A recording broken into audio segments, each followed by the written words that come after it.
At sa di inaasahang pangyayari,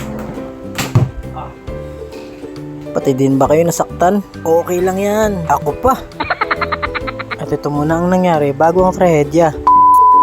Good day sa inyo mga kaayos. For today's video, igagawa ko ng dryer na may tatak na Lava-matic. Namatay daw ito bigla abang ginagamit. Tapos may pumutok daw sa bandang ilalim. At kung may pumutok sa bandang ilalim, panigurado motor replacement ito. At titignan ko muna din kung may iba pang mga sira. So tara, samahan nyo ako. At una ko munang tinignan yung pinakamotor nito. At 100% akong sigurado na sira na to. At nung pag-tester ko kasi, dalawang linya lang ang may palo. Tinignan ko rin yung pinaka-preno nito. At okay naman at hindi naman napigtas. Dahil di ko makita yung Phillips screw ko na mahaba. Kaya nag-DIY na lang ako gamit ang flat screw. At nilagyan ko ng magnetic Phillips screw sa dulo. Ayos, di ba?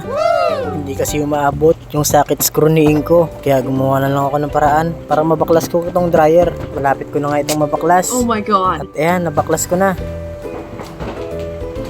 Babaklasin ko naman yung pinakamotor nito para may maipakitang sample sa pagbibilhan ko ng motor na bago. Malapit lang din pala sa amin yung pagbibilhan ko. So ayan, natanggal na. Okay naman yung pinaka-bushing niya nung inikot ko. Hindi nga lang kaaya-aya yung amoy dahil sa nasunog na nga ito. Bagong-bago pa nga yung housing nito. Pero dahil sa nasunog ito, di na rin ito mapapakinabangan. At bibili muna ako nang ipapalit ko na bagong motor. Ilang minuto nga lang ang pagbili ko ng motor ay nakabilik na ako sa bahay. At pinakabit ko na rin pala kay kuya yung pinaka-preno nito. Kasi para pag-uwi ko ay pupwesto ko na lang ito. At dahil sa puro ngat-ngat na nga yung pinakasaksakan nito, ay pinalitan ko na to ng panibago.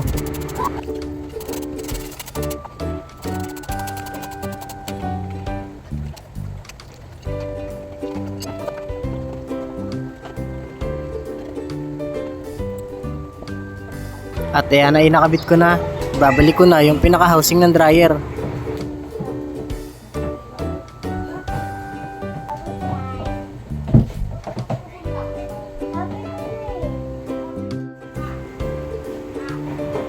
Binalutan ko nga pala ng plastic at pinagsama-sama lahat ng wiring sa loob para maiwasang mabasa at maiwasang makaground ito. At para mas matibay ang pagkakaselyo, ginamitan ko nga ito ng cable tie at pinaikutan ko rin ito ng electrical tape. Pagkatapos ay ikinabit ko na yung pinaka-preno nito.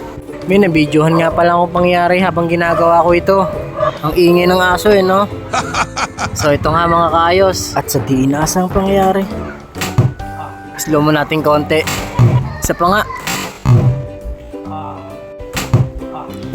Medyo masakit nga yun. Pati rin ba kayo nasaktan sa nangyari? Naku, yakang-yaka yan. Ako pa.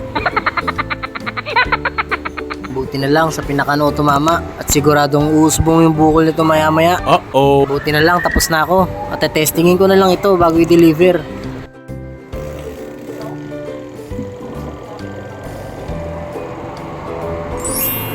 At goods na mga kaayos. Wow! So tara, samahan nyo kong i-deliver to sa may-ari. Dito lang pala yan, sa katapat na iskinita namin. May idea na ba kayo mga kalugar kung sino ito?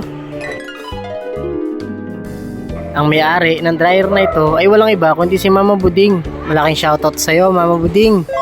Napakaangas tol. Oo naman, testing natin. Pinalitan ko na rin ng mother.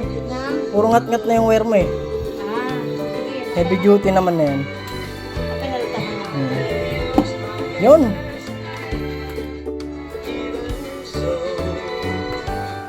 Patay mo na natin yung mother. Saan ba? Dario. Ay, radyo. Patay. Okay. Wow. Thank you! Ayos! Ayos. Mandar na siya. At may napasaya na naman tayong kliyente. Hanggang dito na lang po. Maraming salamat sa panonood.